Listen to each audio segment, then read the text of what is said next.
Hello lovelies, and welcome to another edition of Hashtag Whip Chat for Hold My Latte 2022. We are back from vacation and it was a wonderful time at the amazing Charleston, South Carolina. We went to Patriots Point, we saw the aircraft carrier, we saw the destroyer. We couldn't go on the submarine because it was closed for repairs, but it was so much fun watching my daughter and her husband graduate from Navy school. It was a very long trip. When I was there, my allergies got even worse because I'm allergic to long needle coastal pine, which is all over South Carolina. And so the whole time we were there, I had no voice at all. I was dying. I was like, can we please leave? I did not want to leave. I love my daughter. I miss her so much. And I don't miss you, TDM. I don't miss you at all. You're having an adventure. Lies, lies, lies, lies. Anyway, so long story short, we made the 26-hour drive back because I honestly was coming down with bronchitis, and hubby was like, we need to get you away from this place. So we drove back. We stopped in a few places. Every 6 hours we would trade out driving, stop somewhere, walk around. Oh my goodness, I've fallen in love with Tennessee, the Tennessee mountains. So beautiful. Not as beautiful as the Colorado mountains, but still beautiful. And yes, Earl Grey for me today to help with my voice. And while I was there, my daughter saw that I was doing character building stuff and for Hashtag Whip Chat, so she got me this because I was doing the tarot and brand new rainbow colored dice. Oh, they're so pretty. I love them so much. So we now have the official D&D Tarot Set. So I'm going to open this up, and I have opened it up and looked at it. We did open it up. It comes with a very nice book here and very pretty cards. However, upon looking at the set, I've discovered that they are not a traditional tarot set, and they are not they're not related to tarot. They call them a tarot set simply because of the number of cards and because they have them divided into major and minor arcana and suits, but they're not tarot. They're not tarot at all. But it did come in this lovely, very sturdy box. So I got that, and we have the book. And so what they are divided into is the traits that you get when you roll for characters in D&D. So we've got strength, intelligence, wisdom, and charisma. Plus are the minor arcana suits. So we're looking at that, and let's get started. So these are the cards. They are very artistic, very beautiful cards. But like I said, they have nothing to do with tarot. And the other problem with these cards is, okay, let me get past the major arcana cards.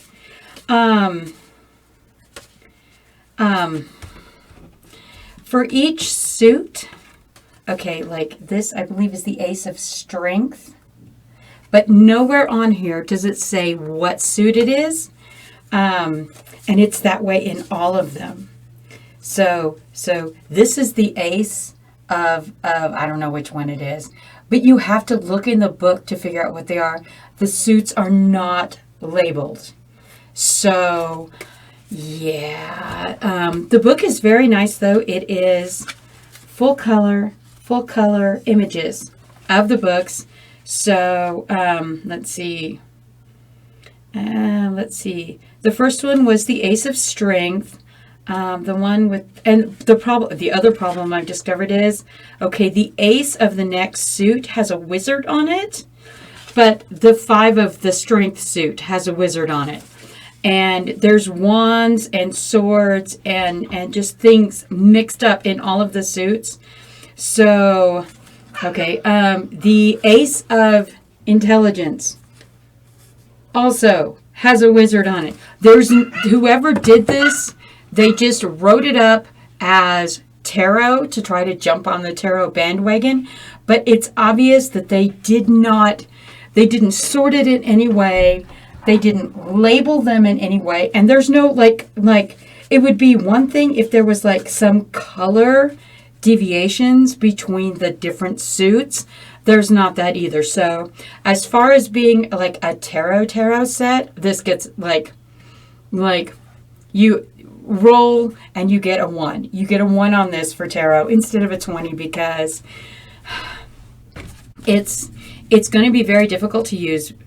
I mean, for artwork and stuff, it's amazing. This is the Hanged Man, and it's beautiful. Someone is hanging down. He's touching his reflection in the water. Beautiful artwork. The artwork is amazing, but seriously, whoever did the D&D Tarot, they need to not call it tarot. They need to call it D&D suit cards or something, because there's no way to tell which suit is sick. The back of the cards are beautiful. And they're really good. They're really like good thick cardstock. So yeah, we're gonna just have to look at this, and I apologize for the yapping. The Chihuahuas have been without mommy for a week and a half, and they're just like having fits now. See, look at this card. It's a little dragonling thing with some kind of like alien shadow in the background. They're just beautiful. The artwork is just beautiful. And if someone who knew tarot had just said, okay, we need to divide these into suits. We need to make them, the suits match in some way, because like even the shapes in the background, this is the one in the ace and the 2 of the suit of strength, and they don't match at all. They don't match at all. Here's the 5 and 6, and so basically when we pull these, I'm going to pull these, do the character build. We're going to character build just like we did for the tarot that I did in the previous video. And I'm going to use these cards, but it might take a little bit longer. I'm going to be pausing a lot because I literally, other than the major arcana cards, which are labeled, I'm going to have to look them up by picture for every single card. So let me get my setup here so you can see what I'm doing, and then we'll get started.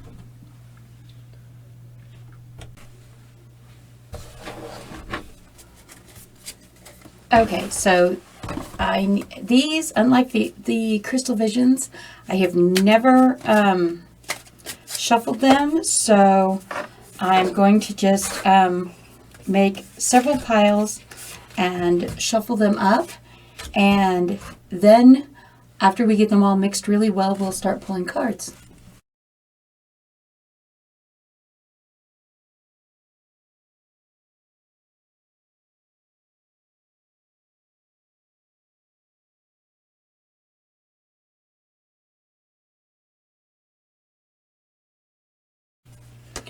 Okay, we are now very well mixed, and so let us pull a card for our antagonist, our protagonist, our antagonist,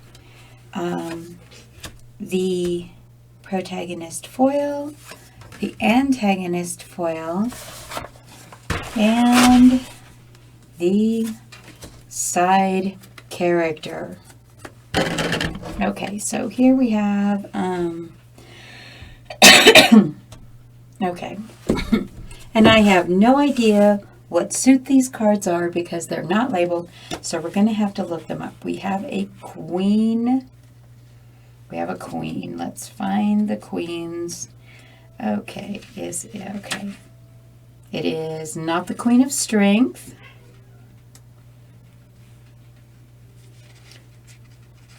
It is, okay, so we know this one, the side characters are the Queen of Intelligence. So we're still looking for this queen. this queen. Aha! The Queen of Wisdom. So let me read this to you. Queen of Wisdom. Going into the depths of compassion and quietening the critical mind to create emotional stability. A duck waddles up and says, "Hi, he has witnessed a murder and wants you to catch the culprit." Well, that's interesting.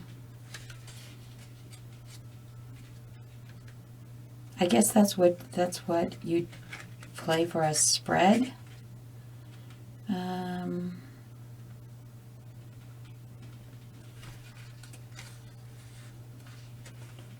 Okay. Oh, the D&D encounters are, if you're playing an adventure game, then that would be your D&D encounter, would be the duck. So she is the Queen of the Depths. Okay, so we have for the protagonist, we have the Queen of Wisdom. Oh, let's see. Her companion is the her companion is the Two of Charisma. So the Two of Charisma says, our ability to manage time with grace and ease by getting clear on our priorities. So it's like some kind of like a demon, half demon, and it looks like she's conjuring a demon from a book. So write that down. So that is the Two of Charisma. So she is definitely going to be a grounding force.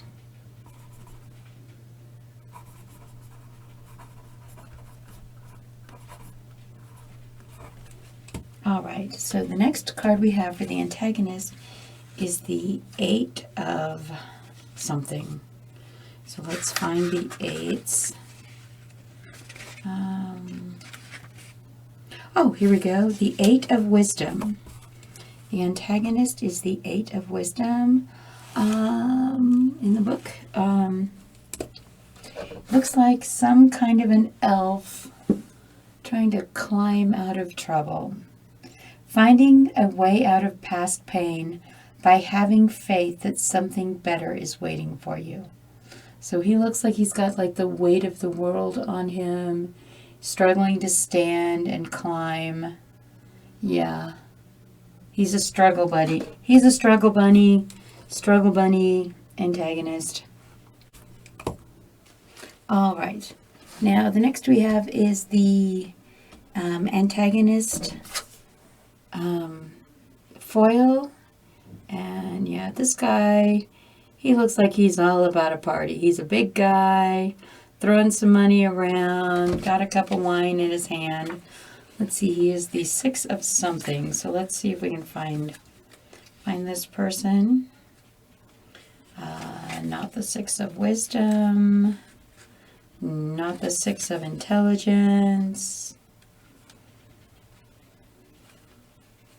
Aha, he's the Six of Charisma. So Duke Party Guy, got a fancy jacket there. Duke Party Guy is the Six of Charisma. And he says, giving and receiving fully while not sacrificing your values or exhausting your enemy. So he gives what he has extra to spare, but he is really the life of the party guy. Okay. And then the last one we have, okay, that one was the Queen card. We saw that one earlier. Where was she? The Queen. That was the Queen of Intelligence. So the side characters are represented by the Queen of Intelligence. The necessity to clearly communicate what you desire from a space of loving kindness. Now that's very, very pretty. She's actually kind of scary looking. She's got like these thorns on her gown, and she looks like she's standing like in the middle of a flaming glyph or something. Yeah, she doesn't look that friendly, but evidently she's the Queen of Communication. So we will write her down. I don't think I'm ever going to be well again. This sucks so much. I've been sick for 2 weeks. Sick from the smoke fire, and now I'm sick from allergies and having bronchitis, having come back from a place that I'm very allergic to. So, if you're watching this on the replay, I apologize for my voice. June has just not been a good month for me. Okay, so we have everything that we did, I believe, in the last one. And then I have to, what do I have to do? Hold on, check my book. Okay, writing practice. Goals and motivations. I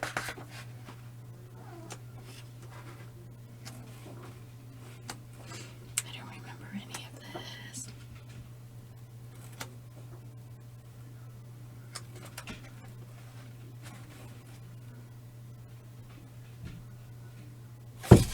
Okay. Yeah, you can tell I basically just shut the closet door and left everything in here. All right. All right, so let's build this like we're going to build a D&D character. So we're going to use the 4, what were these called? 4 levels. The 4 suits. Spiritual, emotional, intellectual, and physical. Okay, so we're going to use the 4 suits. And we are going to pull some cards and roll some dice. So, yay us. All right. So, for our Queen of Wisdom, or our submerged queen, okay. So, we have the Protagonist, and we have the spiritual life. Spiritual life, emotional life, emo.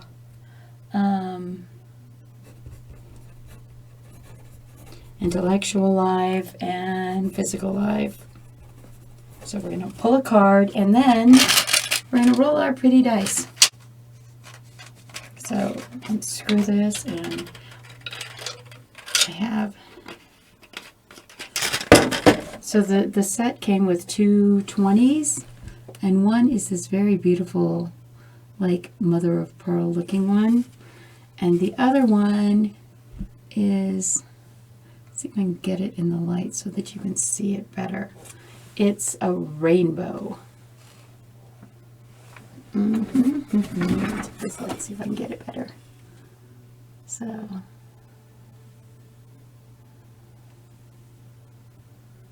yeah, it's very pretty rainbowy.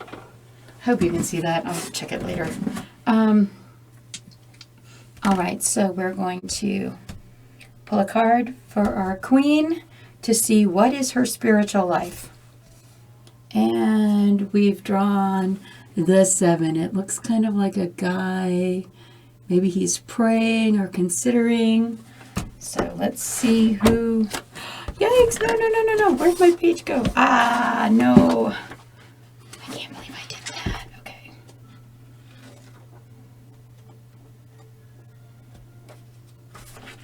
All right.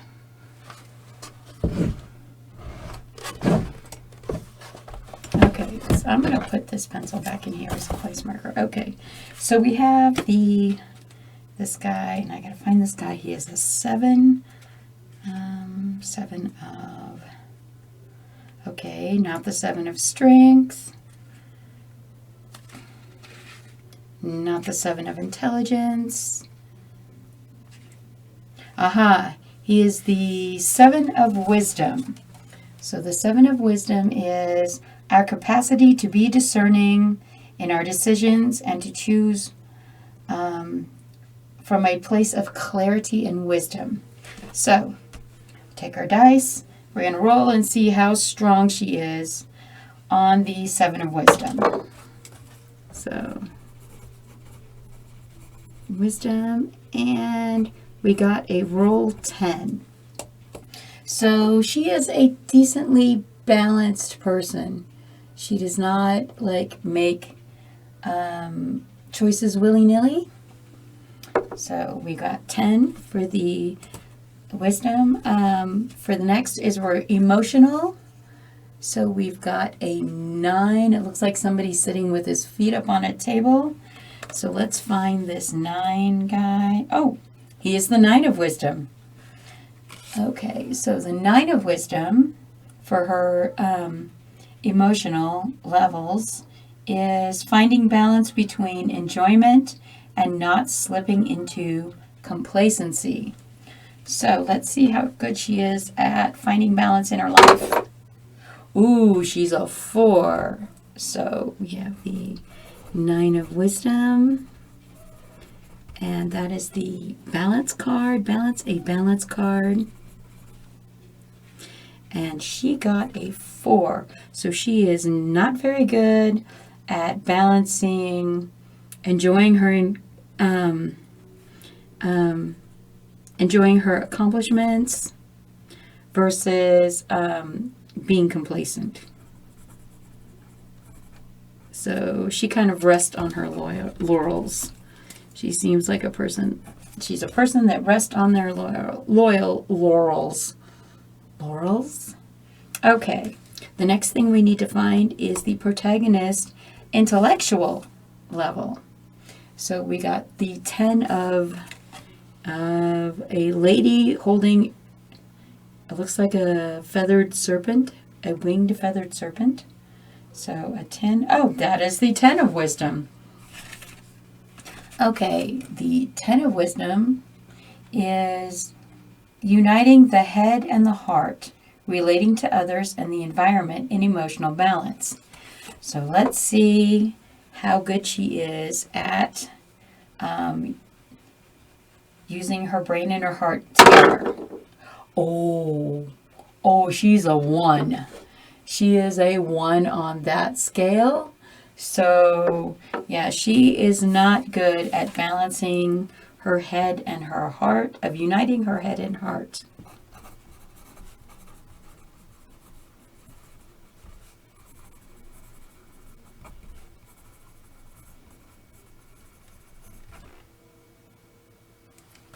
Head and heart relating to others. She gets a 1. Oh, she is a moody girl. We have a moody girl. Okay, last card is for the physical attributes, and we got the page. The page, okay. So it's not a wisdom card. Let's see. I think that's the page of strength. I think I've seen that one before. No, it is not the page of strength. Okay, well, let's find which page this is. It's not the page of intelligence. It is not the page of wisdom. That just leaves charisma. So, the page of charisma. The page of charisma. Getting into action and rekindling a sense of adventure, even with small things. Realize what isn't working. And it's a girl standing in front of a door with a tiger. Looks like she's holding a sword.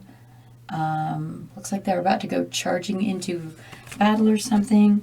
So let's see how good she is at getting into action and rekindling adventure. 18. So, yep, that's 18. She is super good about getting into trouble. So let's see, the page of charisma. So getting into action.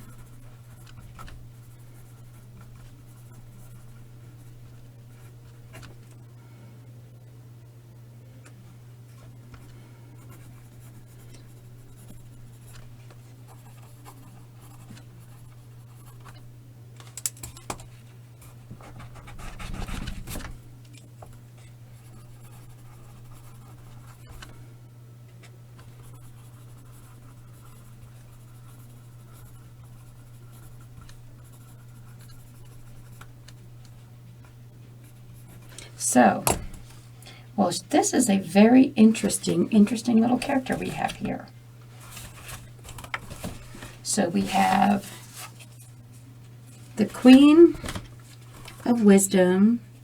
So she has a very, very big heart, depths of compassion, and tries to quiet her critical mind. The Seven of Wisdom, she rolled a 10, so she, I think what's going to happen is between the emotion card and the wisdom card, is she's going to think things out, but she's going to tend to leap first with her heart, and the uniting her heart and her head. I think that these two cards mean that her heart is going to be the one that pulls her into things, and as a result, she's often getting into trouble.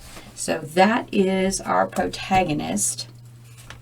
Okay, so now we're going to start on the antagonist. Again, this was our 8 of Wisdom card. Find a way out of past pain. Have faith that something better is waiting. He's our struggle bus guy. And you look, he's got like he's like climbing up, and he's got the shield on his back, and looks like the weight of everything is just pressing down on him. He just looks oppressed. He looks like he's just trying to find a better way. So his first card is going to be for his spiritual life is going to be the Ace of Strength, which we pulled that one. That was one of them I showed you the very, very beginning. Okay, the Ace of Strength. So this is for his spiritual life. The Ace of Strength. The source of all creative energy within you. You have the power to imagine, begin, and complete any project you set your mind to.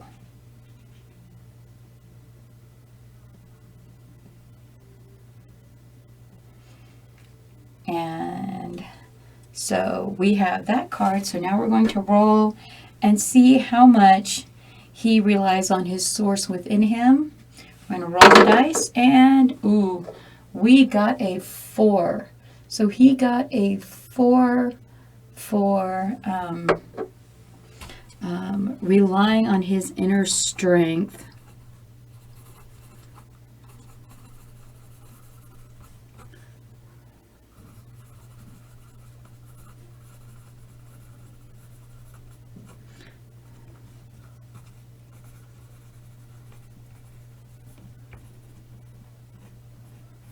So, our poor struggle bus Elfie guy, he's just not having a good day. All right, so for his emotional life, we're going to pull, okay, that is a 2 of something. So let's find out what that 2 is for. Let's see, it is the 2 of Intelligence. So we have like a wizard in the background and a warrior on the other side in the carvings, and this guy's kind of contemplating between the martial way and the magic way, I guess.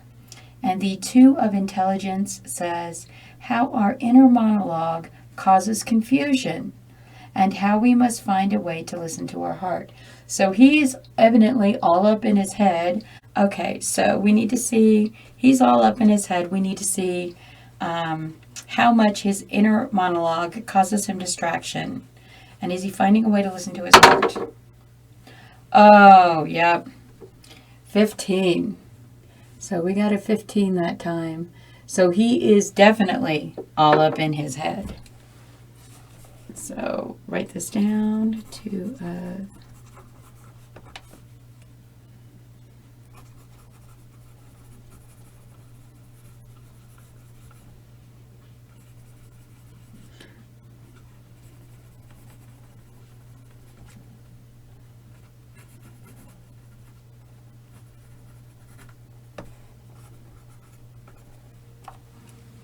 All right, so let's see what his intellectual life is like. And we've pulled the High Priestess. In normal arcana, the High Priestess is a sign of feminine energy, or a female that is influential in your life. So the High Priestess in the D&D set is accessing your intuition and turning the to a source of female power. So she's very pretty. She's looks like she has like a little green dream catcher wand with her and jewels floating around her. Very contemplative. So let's roll and see if he can access his intuition. 17. So access to his intuition, or maybe he goes and like seeks the wisdom of like a female counterpart, goes and talks to his mother, goes and talks to his sister or something. So he values a female presence in his world very much.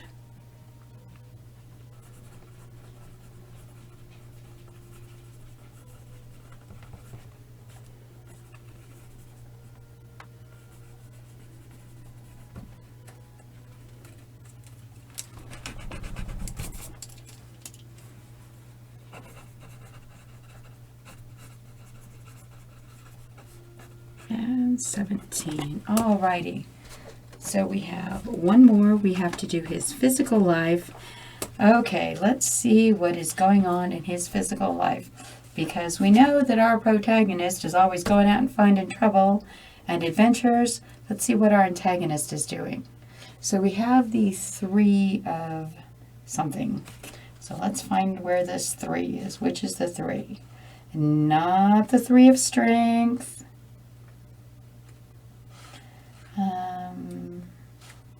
The 3 of intelligence. So this is the 3 of intellect. So this is his physical life. Find a way to heal and learn from anxiety and emotional pain.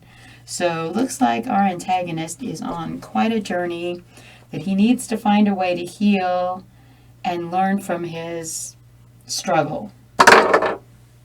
And we got a 16.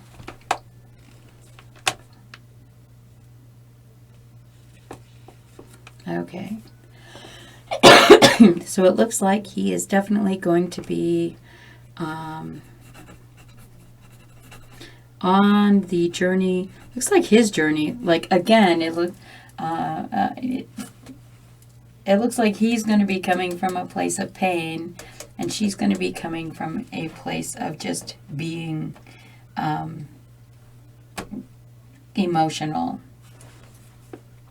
So, enemies to lovers trope, maybe, or, I don't like the enemies to lovers trope. I've never liked that trope. Actually, this storyline reminds me a lot of one that I've already written about Daisy and Yuri, or Fleur and Yuri, rather. Okay. So,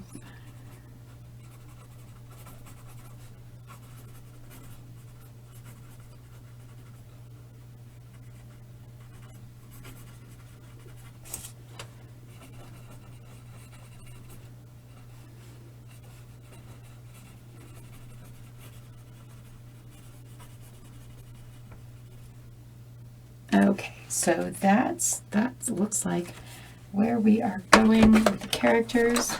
So again, we have our antagonist starts, he's really struggling under the weight of everything. He's not able to access his inner strength, and he is all up in his head trying to figure out how to deal with this. He goes to a female figure for advice to try to figure out how to cope and how to like get out of his head. And then he has to learn a way to heal. Honestly, think he's the more interesting of the 2 characters. And so and it looks like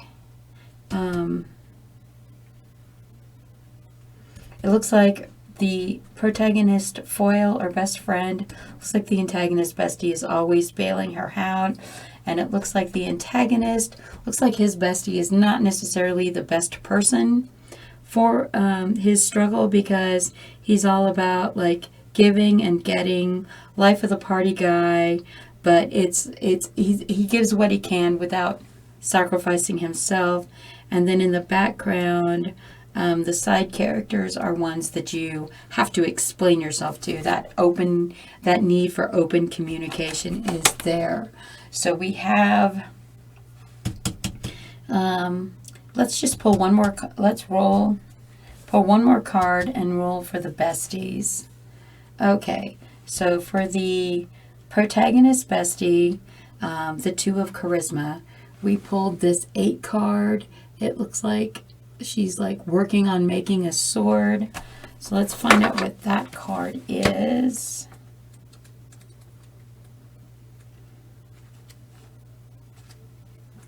Which 8 is it?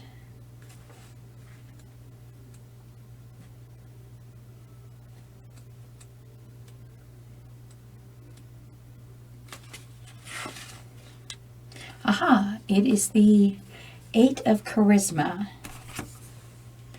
Paying attention to doing simple things well, slow and steady wins the race. So this backs up the 2 of charisma. Her bestie is one of these that has the ability to manage things, prioritize things. Slow and steady wins the race. So she thinks the protagonist, she's the one that jumps into everything. She's the one that's always getting into trouble, heading forward in the thing. And her best friend is the one that kind of keeps her on an even keel. So let's see what another trait we have. We have for our 6, we have a king card. Let's see which king this is. All right. Okay, so this one is the King of Wisdom. Fully accepting this moment, living in the moment, allowing complaints to dissolve, be kind and take care of yourself. So this backs up the life of the party guy. He is going to be, he's his best friend, but he's more about taking care of himself than helping his buddy.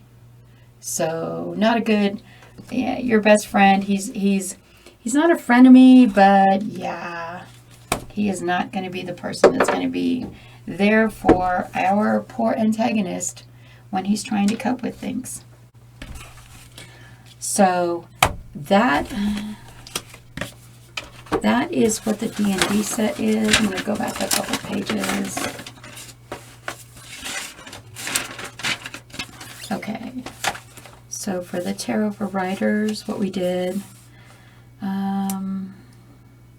let's see.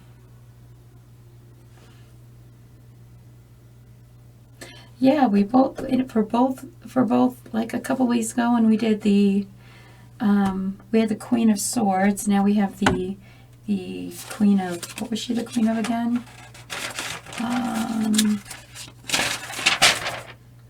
Queen of Wisdom.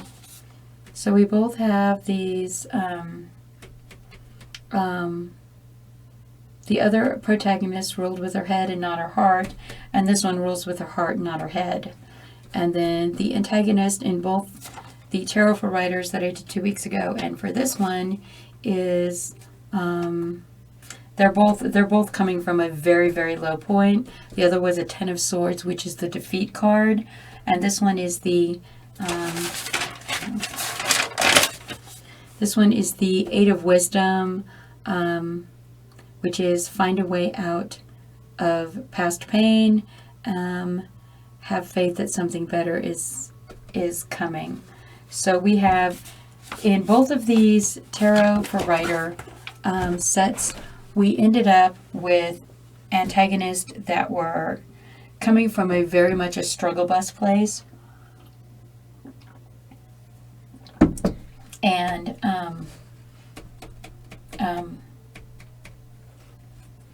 the protagonist seemed to be very impulsive, you know, not doing the right thing. They don't balance their head and their heart. So that was the Dungeons and Dragons tarot deck, and I'm going to, let's see, let me move this. I move these things around so you can see the spread better.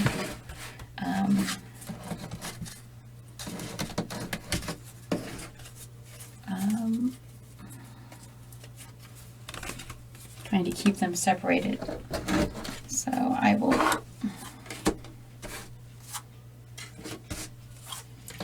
Like I said, the artwork on these cards is amazing. It is so beautiful.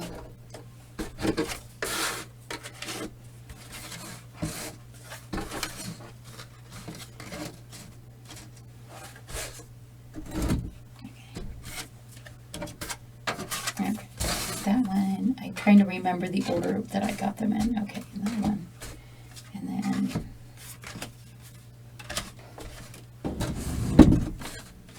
Okay.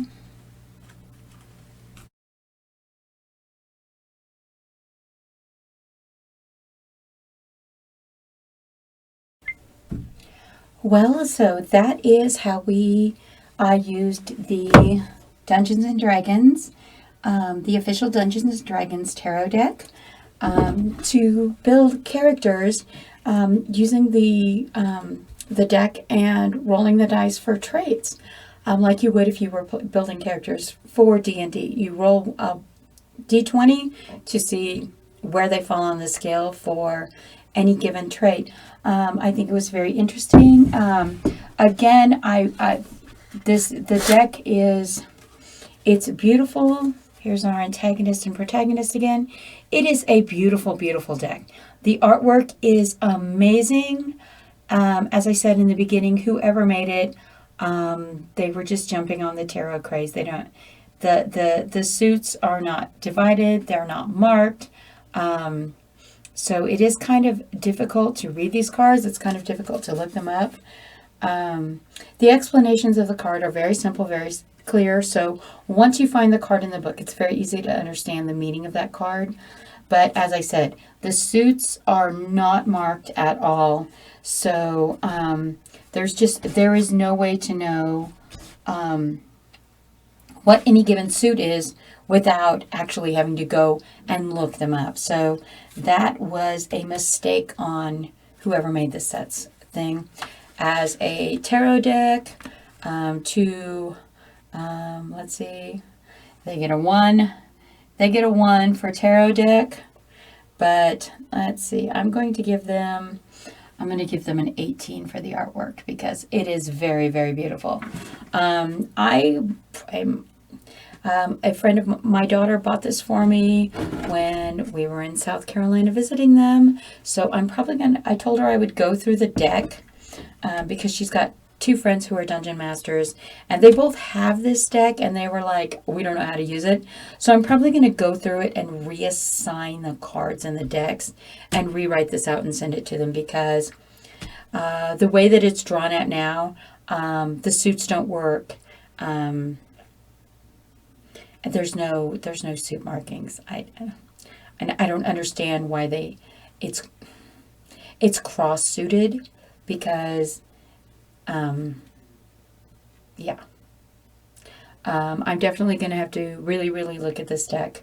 If I'm going to do anything with it in the future, I might just keep it for the artwork because, I mean, the images are beautiful. The images are just beautiful. And that is all for using the Tarot for Writers. This is part 2 with the D&D deck. And again, I hope that you all had a lovely June. I hope that you've had a lot of fun. I hope you found this interesting. I have definitely found it interesting.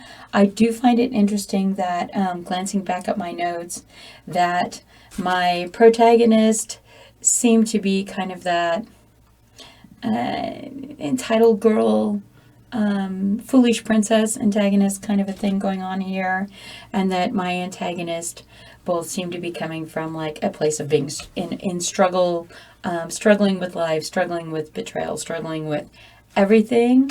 I don't know if I will use these characters for anything, but it was a very interesting exercise, and I had a lot of fun doing it, and doing it twice even, a couple weeks apart. So I hope that you have a lovely day. Thank you for watching. Be blessed.